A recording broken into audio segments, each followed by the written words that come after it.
La petite fille dans le bureau du PDG, ce qu'elle a dit a changé toute l'entreprise. Je n'oublierai jamais ce jour. J'étais assis dans mon immense bureau, au 32e étage de la tour financière Delacroix et Partners, en plein cœur du quartier d'affaires.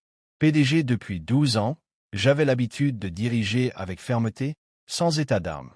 Mais ce jour-là, une présence inattendue s'est imposée dans ma routine glaciale. Une petite fille de 9 ans assise dans ma chaise, lisant un dossier confidentiel, comme si elle comprenait. Elle s'appelait Emma. Cheveux soigneusement attachés, chemisier blanc impeccable, regard curieux et calme. Elle avait l'air à la fois enfantine et redoutablement sérieuse. Mon assistante avait l'air paniquée. « Je suis désolé, monsieur Delacroix. » Elle a insisté pour vous parler en personne. Elle a dit que c'était une question de vie ou de mort pour son école. J'ai haussé un sourcil. Son école? Je me suis avancé, prêt à lui dire de repartir chez elle. Mais quelque chose dans ses yeux m'a arrêté. « Monsieur, dit-elle en tendant une feuille, ceci est un rapport sur votre entreprise. C'est moi qui l'ai fait.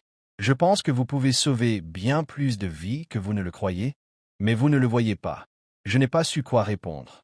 J'ai pris la feuille. Des graphiques simples, des mots d'enfant, mais un raisonnement clair. Elle me montrait comment notre entreprise pouvait réorienter 2% de son budget publicitaire vers des bourses scolaires dans des zones défavorisées. Avec un simple réajustement, on pouvait financer l'école de 500 enfants sans perdre un seul client. « Comment tu as eu ces chiffres ?» demandai-je, déconcerté. « Mon papa était analyste ici, » murmura-t-elle, avant qu'il ne meure dans un accident de chantier. C'est lui qui m'a tout appris. Il disait toujours que les chiffres racontent une histoire, si on sait les écouter. Un silence est tombé dans la pièce. Je me suis assis.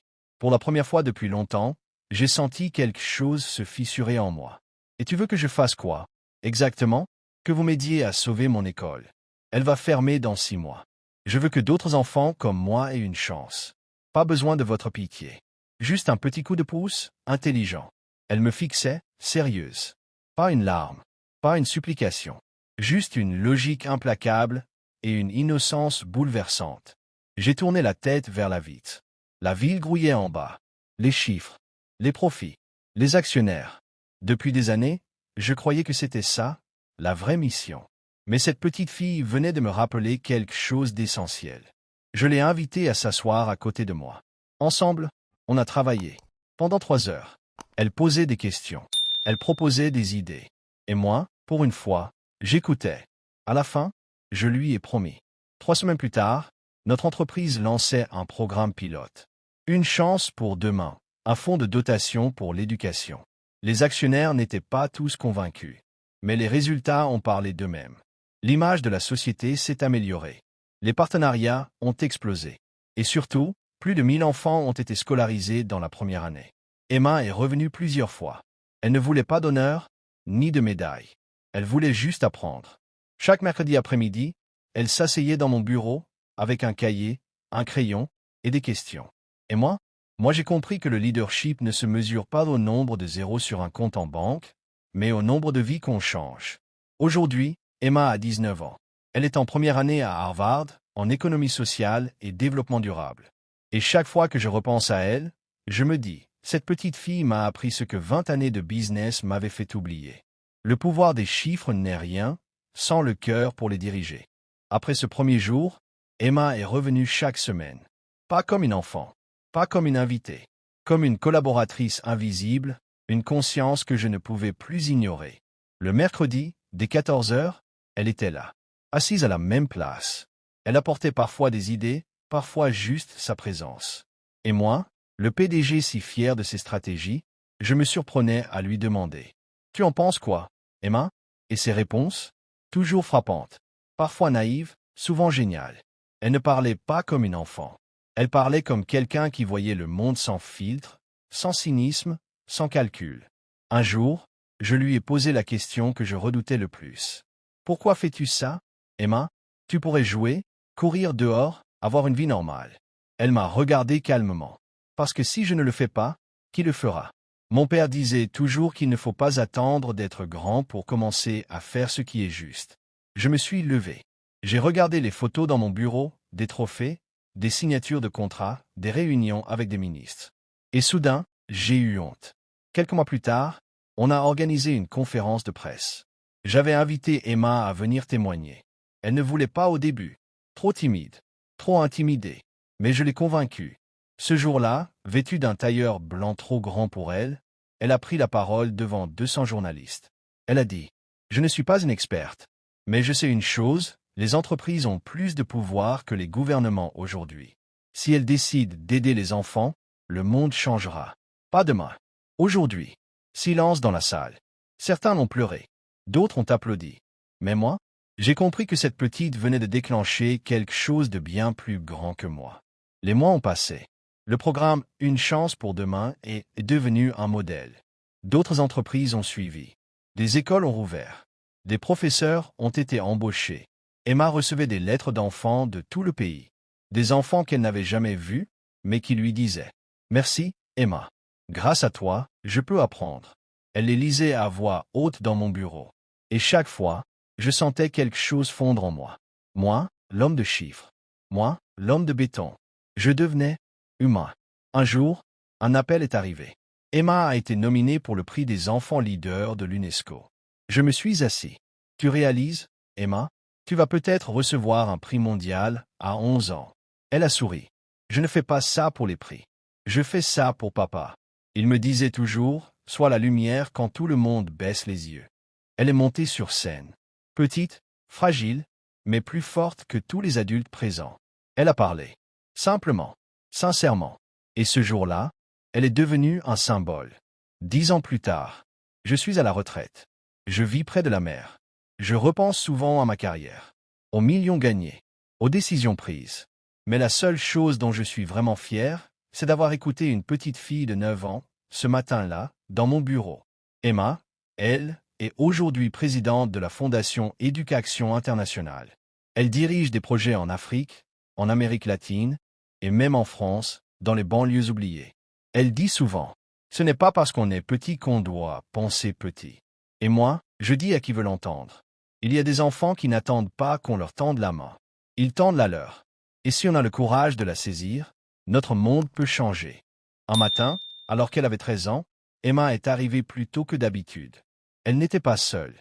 Elle tenait la main d'un garçon plus jeune, visiblement nerveux. Monsieur Delacroix, je vous présente Samuel. Il est en CM2. Il vient d'un centre d'accueil temporaire. On a perdu son école dans un incendie, et il voulait comprendre comment vous avez réussi à aider autant d'enfants. Je me suis levé, surpris. Un enfant qui demande à rencontrer un PDG, non pas pour recevoir un don, mais pour comprendre le mécanisme d'un changement structurel. C'était rare. Trop rare. Samuel, tu es le bienvenu ici. Tu veux une boisson? Une visite du bureau? Il a hoché la tête, timide. Pendant 1 heure, Emma lui a montré les infographies, les plans, les tableaux d'investissement que nous avions simplifiés ensemble pour les rendre accessibles aux jeunes. Et moi, j'observais. Ce n'était plus une enfant. C'était une formatrice, une leader, une porteuse de feu. Et j'ai compris, à ce moment-là, que le projet m'échappait, dans le bon sens. Il devenait plus grand que moi. Un tournant inattendu. Mais ce n'est jamais aussi simple. 1 an plus tard, les actionnaires ont commencé à grincer des dents. Ils disaient que le programme Une chance pour demain coûtait trop cher, qu'il fallait revoir les priorités. Certains parlaient de retour sur investissement insuffisant. J'ai été convoqué à un conseil d'administration exceptionnel. Ils avaient préparé un vote. Et ils étaient nombreux à vouloir tout arrêter. Je me suis levé. J'ai regardé chacun d'entre eux dans les yeux. Puis j'ai sorti une enveloppe. Avant de voter, laissez-moi vous lire ceci. C'était une lettre. De Lina, 12 ans, réfugiée du Mali, aujourd'hui en 5e dans un collège français grâce à notre fondation.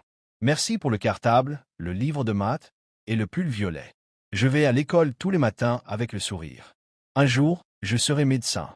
J'ai déjà soigné mon petit frère hier avec une compresse. C'est peut-être bête pour vous. Mais pour moi, c'est tout. Silence dans la salle. Voilà votre retour sur investissement, messieurs. Des vies sauvées de la misère.